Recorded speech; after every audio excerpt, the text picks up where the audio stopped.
Pinaplansya na ang posibleng pulong ni Pangulong Bongbong Marcos at US President Donald Trump. Ayon sa ating ambasador sa Amerika, may tiniyak siya kaugnay ng tulong militar ng Amerika sa Pilipinas, lalo't may katulad na paksa sa pag-uusap naman ni Trump at ni Ukraine President Volodymyr Zelensky kamakailan. Nakatutok si JP Soriano. Ilang araw matapos sumbatan at tawaging bastos ni US President Donald Trump si Ukrainian President Zelensky, inanunsyo ng White House ang pagtigil ng Amerika sa tulong militar sa Ukraine.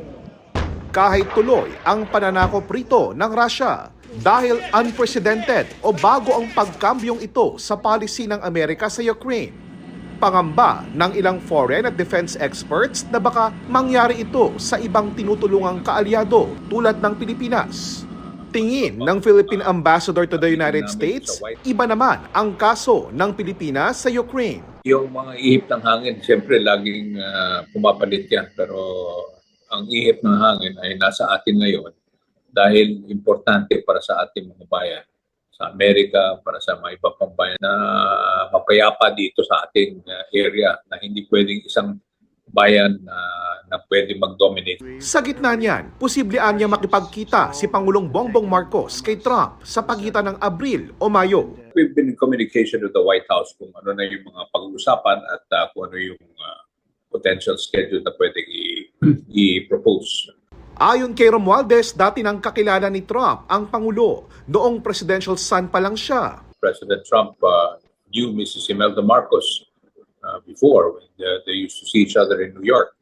And President Marcos Jr. himself had met President Trump, but of course he was still a young student then in New York. Bagamat di pa malinaw kung anong pag-uusapan, tiniyak ng ambassador na sa ngayon walang dapat ipangamba sa tulong militar ng Amerika. Katunayan, nauna nang in-exempt ng Amerika ang military aid sa Pilipinas sa pagpapatigil nito sa aid o tulong ng Amerika sa iba't ibang bansa. $300 million yan, na balanse raw ng $500 million na ipinangako noon ni dating US President Joe Biden. So basically, the whole amount has been already approved for exemption. Pero siyempre, all that is based on information that kumbaga ino-audit ngayon ng bagong gobyerno sa Amerika na kailangan alam nila kung saan pumupunta yung pera.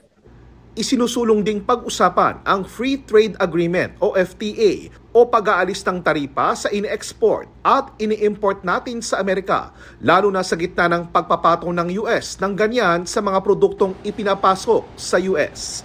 Para sa GMA Integrated News, JP Soriano, nakatutok 24 oras.